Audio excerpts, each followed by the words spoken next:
And joining us now is Ben Hansen, host of UFO Witness on Discovery Plus. So Ben, really excited to pick your brain on this. What do you make of Joe's report about Russia's run-ins with UFOs? Any elements that surprise you there? Well, George Knapp had been working on that case for quite some time. And if I remember correctly, this might be part of it sounds like a spy story. When he went over there to Russia, he basically had to get help smuggling these documents out of there. But nevertheless, they seem to have documented a lot more forthcoming. Back in the Cold War, they were thinking it was us. We were thinking it was them. And now we're comparing notes, and they have a lot of cases where they have chased these things and like he said, attempted to shoot them down. Yeah.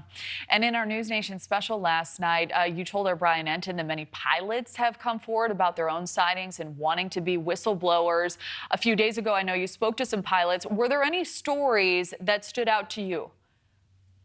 Absolutely. So I was at Oshkosh, the largest aviation expo basically in the world, and in Wisconsin, they would come up to us about every 5 minutes. I had a lot of people, and I am scrambling with the airport now, trying to follow up and call these people because we had former military pilots chasing radar returns. I've had Navy personnel tracking from radar on battleships, objects shooting up into the sky. And then what was, mentioned last night, or I believe a couple days ago, I had a really good commercial airline story where I'm not going to mention the airline name, but this object shot from the horizon towards the plane up into the air, and it freaked out the passengers because it lit up the whole passenger compartment. Wow. This was about 30 years ago. So this happens quite frequently. Wow, really interesting. And you also said you spoke with someone who claimed to have seen a USO, which are unidentified submerged objects. What more do you know about those? Well, unless you're really into the TV shows and the research that's being done, a lot of people don't know that. I'd say it's actually probably more prevalent now that these objects are seen around water. And there's a couple hot spots that we look at on both the eastern and western seaboard.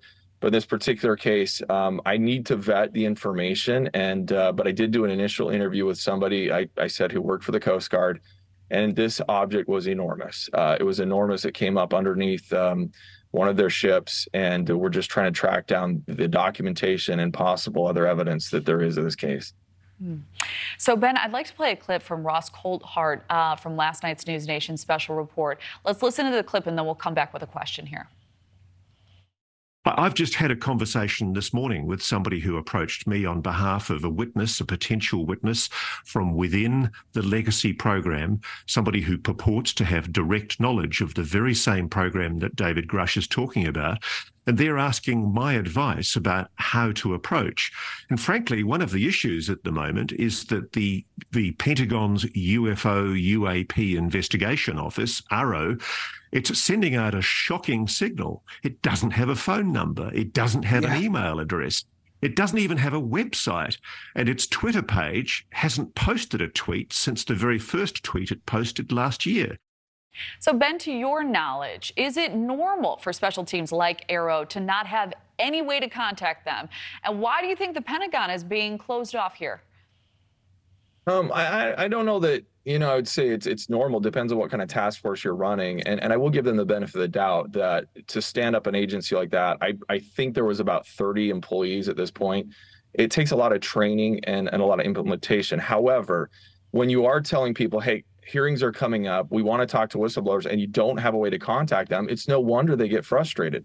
Ross Coldheart is a good friend in the same position I am because I'm telling people go through the process. Let's get you to talk to Congress and ARRO, but yet they don't at this point have any easy way to do that. So it's very frustrating. I hope they get it up soon, and I hope they're willing to broadcast that to those who want to talk. Absolutely. All right, Ben Hansen, thank you so much for your insight and for joining us. Thank you so much. Thank you for watching. Go to newsnationnow.com to find NewsNation on your television provider. And don't forget to click the red subscribe button below to get more of NewsNation's fact-driven, unbiased coverage.